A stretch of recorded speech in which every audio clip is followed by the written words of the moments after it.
मी प्राध्यापिका संध्या वैद्य, मुंबई, नारासोपारा.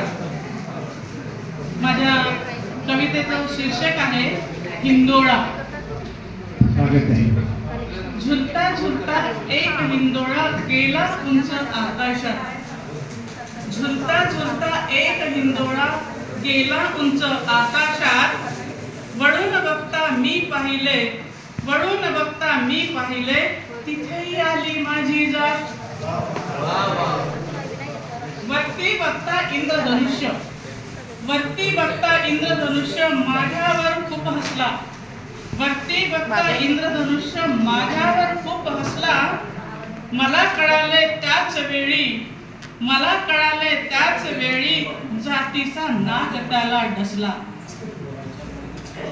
विविध रंगी त्या तारका, विविध रंगी त्या तारका उभ्या होत्या स्वागताला. विविध रंगी त्या तारका उभ्या होत्या स्वागताला. त्या क्षणाला कळले नाही दाद होती ही स्वाभिमानाला, दाद होती ही स्वाभिमानाला. कठोर लाल आकाशाचा, कठोर लाल आकाशाचा भलताच मायाळू आज होता. कठोर लाल आकाशाचा भलताच मायाळू आज होता. गात गोडवे या जीवनाचे, गात गोडवे या जीवनाचे, डोक्यावर जणू तो ताज होता, डोक्यावर जणू तो ताज होता. महाप्रज्ञेचा तो भास्कर, महाप्रज्ञेचा तो भास्कर, त्याने गिळली माझी जात. महाप्रज्ञेचा तो भास्कर, त्याने गिळली माझी जात. बौद्ध धम्माचे कोलीत त्याने, बौद्ध धम्माचे कोलीत त्याने दिले आमच्या रिक्त हातात, दिले त्याने आमच्या रिक्त हातात.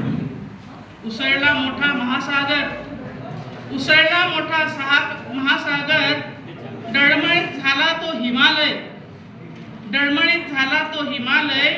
पिढ्यान पिढ्या पिसलेल्यांना मिळाले कायद्याचे ते भले, पिढ्यान पिढ्या पिसलेल्यांना मिळाले कायद्याचे ते भले. आकाशाकडे जेव्हा गेली नजर, आकाशाकडे जेव्हा गेली नजर, लाल नभोमंडळी बुद्ध दिसे. प्रकाशमान होता भूवर, प्रकाशमान होता भूवर, ठेवून वरद हस्त आता डोक्यावर, ठेवून वरद हस्त आता डोक्यावर. धन्यवाद. छान रचना, भावपूर्ण अशी रचना आपण सादर केली. आणि पंथीही तेवण्यास तेल आयुष्याची व्हावे, पंथीही तेवण्यास तेल आयुष्याची व्हावे, आणि जळता जळता असे उजळून घ्यावे, जळता जळता असे उजळून घ्यावे. यानंतर मी इथे पाचारण करतो आहे. वर्धेवरून आलेल्या डॉक्टर संध्या कवयित्री, डॉक्टर संध्या भगत.